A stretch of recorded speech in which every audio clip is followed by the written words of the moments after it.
All right, let's dive into Uzbekistan. We're looking at this script with all these interesting facts about the country, and I'm ready to unpack it. Yeah, should be interesting. So, like, imagine you're planning a trip or maybe looking at investment opportunities or just, curious about this place that we don't hear a lot about. Right. By the end of this deep dive, you'll be like, Uzbekistan. Oh, yeah, I know some cool stuff about that place. Sounds good. Looking forward to it. Okay, so first things first, got to set the stage right. Yeah. Our source says Uzbekistan is one of only two doubly landlocked countries in the world, Ah. which I had to look that up, of course. Yeah, me too. It means all of its neighbors are also landlocked, so no quick trips to the beach from there. Yeah, that's a pretty unique geographical situation, and it must have some pretty big consequences. I mean, think about it. Anything coming in or out, it's got to cross at least two international borders. Oh, wow. Yeah, that's got to add a lot of cost and complexity. For sure. That isolation must have really shaped how Uzbekistan developed in some unique ways. It makes you think about their famous Silk Road history, right? Right. Our source mentions legendary cities like Samarkand, Bukhara, and Khiva. Was being landlocked a help or a hindrance on those old trade routes?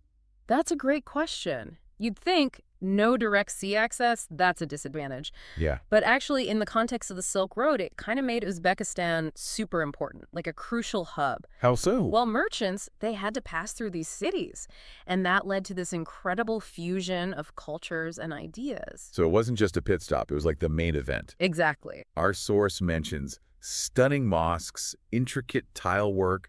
I mean, I'm picturing traders, languages, religions, all kind of swirling around in these cities. Spot on. It must have been a sight to behold. What were some of the most sought-after goods that came through Uzbekistan on the Silk Road? Well, just imagine you've got these caravans laden with silk and spices and porcelain from the east, heading west towards the markets in Europe and the Middle East. And in exchange, goods like glassware, textiles, precious metals flowing eastward. But it wasn't just goods. Wow. Knowledge traveled too. Oh, interesting. Like what? Like, think about math, astronomy, religious practices, all spreading along those routes. It's pretty mind-blowing to think that this exchange of ideas, centuries ago, actually shaped the world we live in today. Yeah, that's incredible. It really makes you want to, like, hop in a time machine and go see it. I know, right? Okay, so fast forward to today. Uzbekistan seems to be holding on to its economic strengths.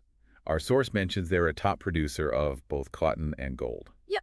Sometimes called Uzbekistan's white gold and, well, actual gold. Makes sense. Cotton is still really important to their economy, though there are some concerns about the environmental impact, which they're working on, trying to address. And then their gold production, that's a significant contributor to the global market. So they've got these valuable resources, this rich history. And now our source says they're putting a lot of effort into education, especially in STEM fields. It sounds like they're trying to build like a 21st century economy. Exactly, trying to become a Central Asian tech hub. Interesting. They've got this young population very eager to learn, and the government's putting resources into building that knowledge-based economy.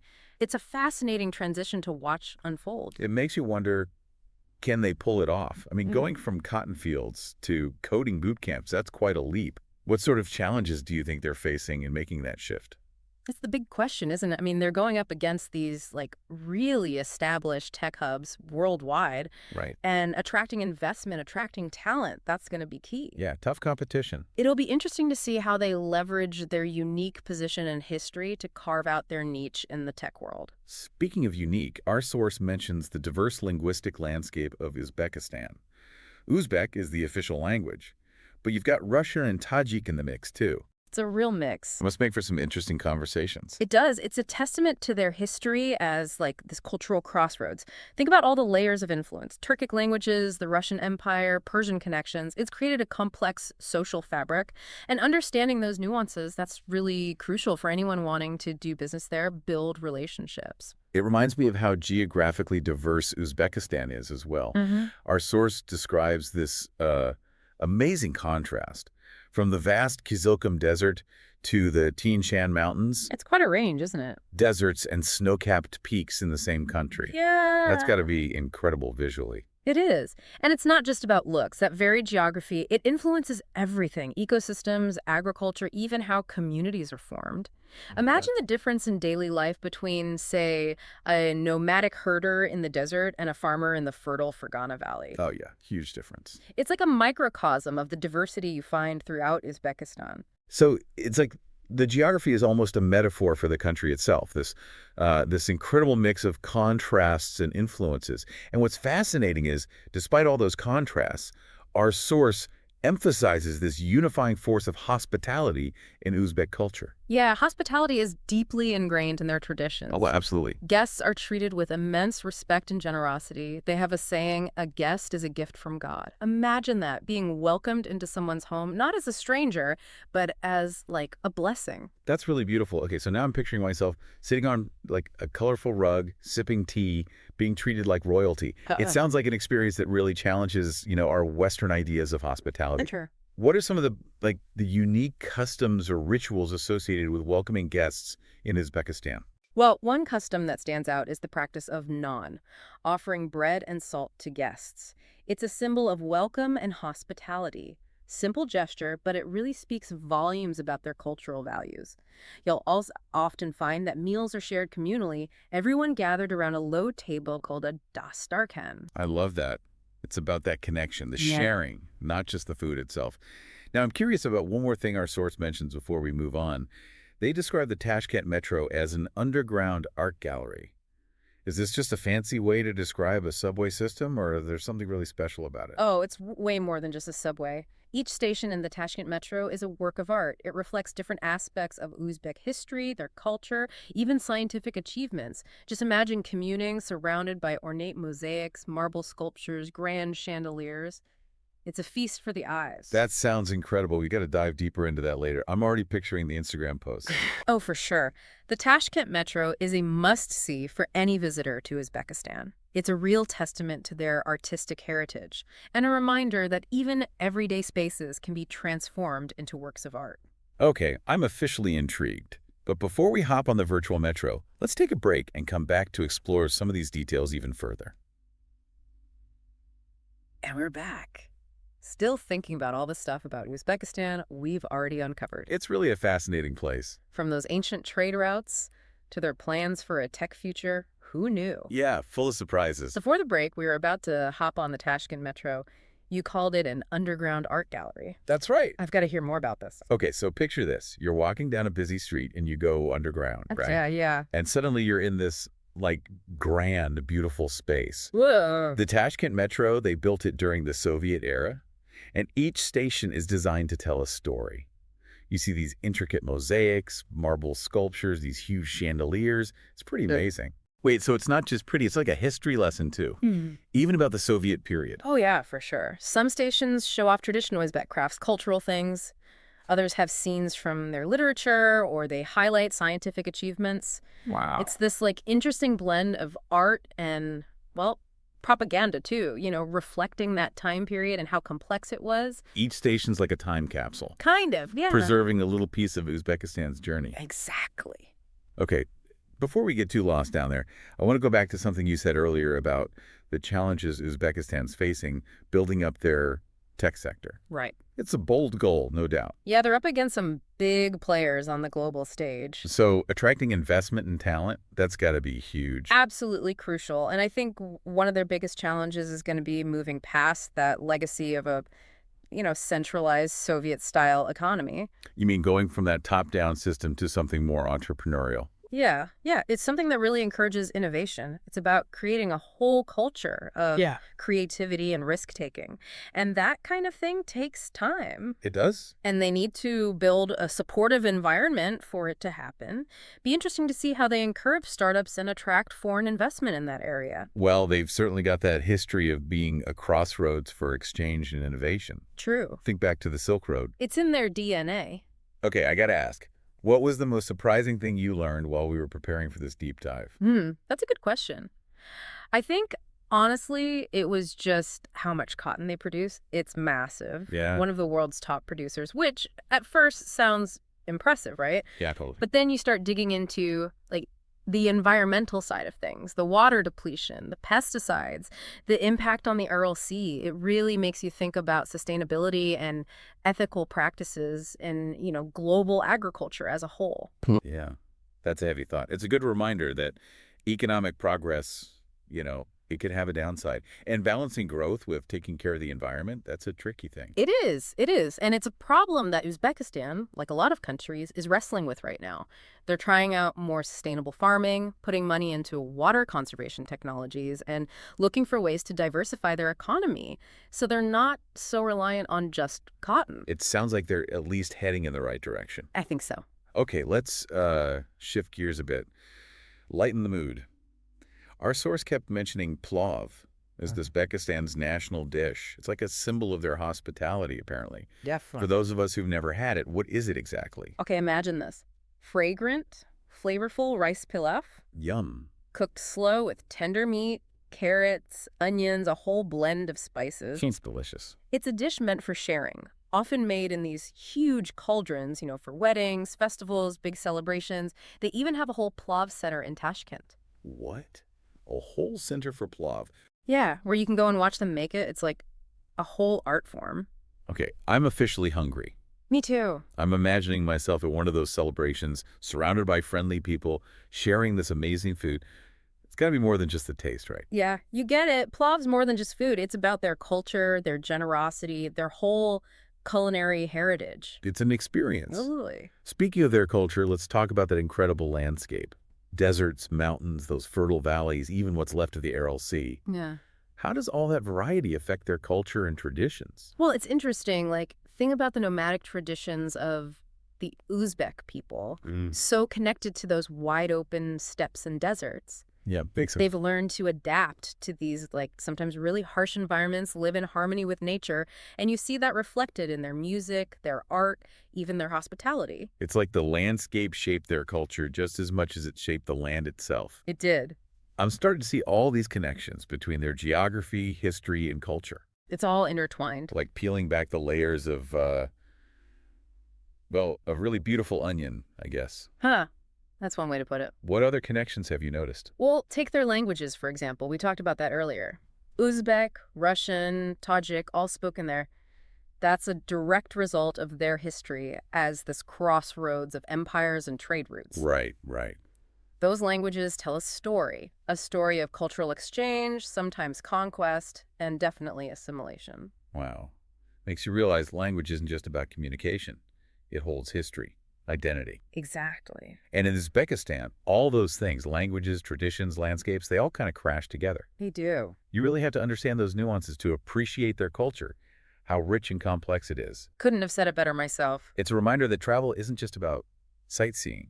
It's about looking deeper, exploring those connections and understanding the world and its people on a deeper level. Couldn't agree more. Speaking of exploration, our source points out that Uzbekistan is getting easier to visit.